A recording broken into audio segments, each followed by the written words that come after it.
Çalışdıqları məktəbin ləğv ediləcəyi xəbəri bu müəllimləri narazı salıb. Paytaxtın Xətai rayonunda yerləşən 25 nömrəli tam ümumi təhsil məktəbi müəllimləri Elm və Təhsil Nazirliyinin qarşısına toplanıblar. Onlar deyirlər ki, çalışdıqları məktəbin direktoru işdən çıxarılıb. Yerinə müvəqqəti olaraq Üzbüyüzdə yerləşən humanitar liseyin direktoru təyin olunub. Sentyabr ayından isə müəllimlərə bildirilib ki, onların məktəbi humanitar liseyə birləşdirilib. Nə əsasla bizim akademik səviyyəmiz aşağıdır. Orta məktəbi bir lisey ilə müqayisə edib akademik səviyyəni aşağı deyib məktəbi birləşdirmək hansı qanunda var onu bilmirəm. İkincisi, mən ancaq yüksək savad olan uşağa dərs deməli deyiləm. Mənim məktəbimdən fəhlə də çıxacaq, şair də çıxacaq. Müəllimlərin iddiasına görə indi onlara öz xahişləri ilə işdən çıxmaq ərizəsi yazdırılır. Narazı müəllimlər Xətai rayonunda yerləşən 25 saylı orta məktəbin müəllimləri də onların iddialarına görə 2 ilə yaxındır ki, onlara direktor əvəzi təyin olunub.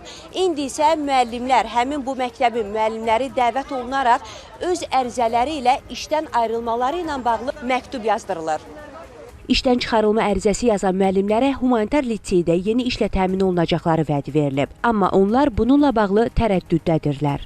Məktəbdə neçə nəfər müəllim var, neçə nəfər şagird? 1200 nəfər şagird heyəti olan şagirdi olan bir məktəbi liseyə niyə birləşdirməlidirlər? 1300 şagirdimiz var təxminən. Xanım, lisey 90-a yaxın müəllimimiz var.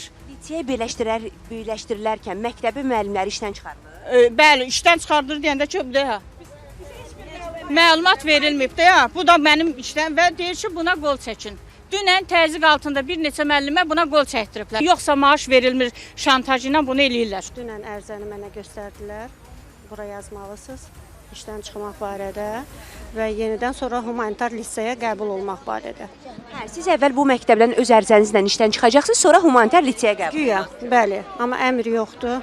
Əmri biz görmədən biz necə onu yaza bilərik? Bakı şəhəri üzrə təhsil idarəsinin mətbuat katibi Bəşarət Məmmədov bildirdi ki, 25 nömrəli tam ümumi təhsil məktəbinin humanitar fənlər təmayüllü lisey ilə birləşdirilməsi təhsilin daha səmərəli təşkili, məktəb idarə etməsinin yüksəldilməsi xarakteri daşıyır.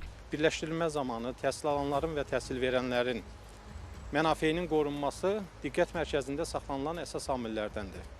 Proses çərçivəsində heç bir məhdudlaşdırma və ixtisar nəzərdə tutulmur. Bəşarət Məmmədov müəllimlərin işdən azad olunması ilə bağlı ərizə yazdırılmasına da aydınlıq gətirib.